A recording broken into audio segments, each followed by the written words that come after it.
Hello दोस्तों, स्वागत है आप सभी का आपके अपने चैनल मैथ्स मैनिया में। दोस्तों, इस चैनल को मैंने स्टार्ट किया है और इस चैनल का मेन पर्पज़ है जो 9 और 10 क्लास के स्टूडेंट हैं उनको मैथ्स में जो भी प्रॉब्लम्स होती है उनको सॉल्व करना।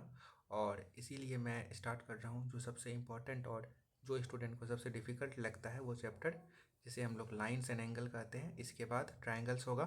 तो आइए शुरू करते हैं।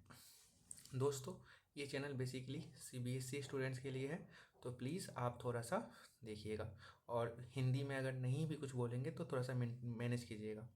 ठीक है, तो आइए शुरू करते हैं। जैसा कि आप देख रहे होंगे, लिखा हुआ है यहाँ पे लाइंस, रे एंड लाइन सेगमेंट। पहले हम इन तीनों पे बात करते हैं। तो लाइन क्या होता है, रे क्या होता है, लाइन सेगमेंट क्या होता है। आप सभी जानते हैं कि लाइन जो होता है एक ऐसा फिगर होता है जिसे हम लेफ़्ट साइड और राइट साइड में कितना भी मतलब अपने अकॉर्डिंग उसको एक्सटेंड कर सकते हैं। फॉर एग्जांपल, ये एक मेरा लाइन है, क्या है, लाइन है। और अगर मेरा मन है इसको ऐसे करने का तो कोई दिक्कत नहीं है, मैं ऐसे भी कर सकता हूँ। अगर मेरा मन है इसको और ज़्यादा लंबा करने का दोनों साइड में, तो मैं सही कर सकता हूँ। और ये तीनों मेरा क्या होगा, ये मेरा लाइन होगा। ठीक है, फिर बात आती है रे का। तो आप समझिए रे क्या होता है। रे जो होता है वो एक पॉइंट से ओरिजिनेट होता है। ओरिजिनेट होने का मतलब आप सभी जानते होंगे, एक ओरिजिनेट से स्टार्ट होना, एक पॉइंट से स्टार्ट होना। तो ये अगर एक पॉइंट है तो यहाँ से अगर ये स्टार्ट हो रहा है, एक कह सकते हैं लाइन, जिसको हम लोग जो है एक ही डायरेक्शन में क्या कर सकते हैं, एक्सटेंड कर सकते हैं। ठीक है, तो ये एक मेरा क्या होगा, ये मेरा एक रे होगा। फिर अगर हम बात करेंगे, इस पॉइंट से हम लोग इस वाले केस में तो राइट एक्सटेंड किए थे और इस वाले केस में हम लोग लेफ्ट एक्सटेंड कर देते हैं। तो एक पॉइंट से ओरिजिनेट होने वाले लाइन को हम लोग क्या कहते हैं, रे कहते हैं। ठीक है, ये हम लोगों का क्या है, रे है। ठीक है, फिर अगर हम बात करेंगे, ये हम लोगों का क्या है, रे है। अगला होता है हम लोग के पास, यहाँ देखिए लाइन सेगमेंट। लाइन सेगमेंट क्या होता है, तो देखिए ध्यान से, एक ऐसा फिगर, ठीक है, जो दो फिक्स्ड पॉइंट से मिलके बना होता है। देखिए यहाँ पे ये मेरा एक लाइन सेगमेंट है। क्यों लाइन सेगमेंट है, क्योंकि इसका ये स्टार्टिंग पॉइंट और ये फाइनल पॉइंट है और ये फिक्स्ड है, इसको हम लोग चेंज नहीं कर सकते हैं। फिर देखेंगे तो ये मेरा क्या है, एक लाइन सेगमेंट है। ठीक है, अच्छा, अब जो इम्पोर्टेंट पॉइंट है वो मैं आपको बताता हूँ।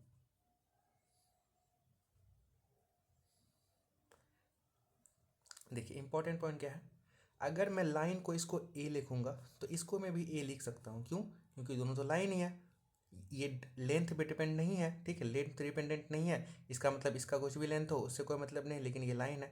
इसका भी कुछ भी लेंथ हो मतलब नहीं, लेकिन ये लाइन है, इसको हम ए बोल सकते हैं। इसको भी हम लोग ए बोल सकते हैं। क्यों, क्योंकि ये मेरा क्या है, एक लाइन है। अब बात आती है रे में। ठीक है, तो इसको अगर हम ए बोल सकते हैं क्योंकि ये तो रे है, एक पॉइंट से ओरिजिनेट हो रहा है, तो इसको भी हम लोग ए बोल सकते हैं, इसमें कोई डिफरेंस नहीं है। ठीक है, लेकिन डिफरेंस कहाँ आता है, तो ध्यान से समझिएगा, लाइन सेगमेंट में डिफरेंस आता है। क्या डिफरेंस आता है, ये अगर मेरा ए है तो ये मेरा ए नहीं होगा। क्यों नहीं होगा, क्योंकि ये मेरा लाइन सेगमेंट है और लाइन सेगमेंट का लेंथ डिफरेंट होता है। ये अगर मेरा ए है तो इसको हम ए नहीं बोल सकते, इसको हमको बी बोलना पड़ेगा, सी बोलना पड़ेगा, जो आपका मन है वो बोलना पड़ेगा, लेकिन ए नहीं बोल सकते हैं। क्यों, इसको ए हम उस केस में बोल सकते हैं जब इसका लेंथ इसके लेंथ के इक्वल होता। लेकिन आपको तो यहाँ क्लियरली विजिबल है कि यहाँ पे इसका लेंथ तो डिफरेंट है, इसलिए हम इसको ए नहीं बोलेंगे, इसको बी बोलेंगे। लेकिन इन दोनों केस में देख लीजिए, अगर लाइन है तो उसको हम लोग सारे लाइंस को ए ही बोल सकते हैं, सारी रे को हम लोग ए ही बोल सकते हैं, लेकिन सारे लाइन सेगमेंट को हम लोग एक ही नाम नहीं दे सकते हैं। ठीक है, उम्मीद करता हूँ आप लोग यहाँ तक समझ चुके होंगे। तो दोस्तों, हमने अभी लाइन, रे और लाइन सेगमेंट को अच्छे से समझ लिया। अब हम लोग समझेंगे एंगल को, कि एंगल क्या होता है। तो देखिए दोस्तों, मुझे पता है कि आप लोग अगर 8 क्लास में है, 9 क्लास में है, 10 क्लास में है, तो इसको आसानी से समझते होंगे उसमें, इसलिए उसमें उतना बात नहीं करेंगे, सिंपल ईजी वे में समझा देंगे। एक्यूट एंगल आप लोगों को पता है, जो 0 डिग्री से ग्रेटर होता है और 90 डिग्री से कम होता है, एक्यूट एंगल होता है। राइट एंगल भी पता है, 90 डिग्री का होता है। ऑब्ट्यूस एंगल भी पता है, 90 से बड़ा होता है और 180 से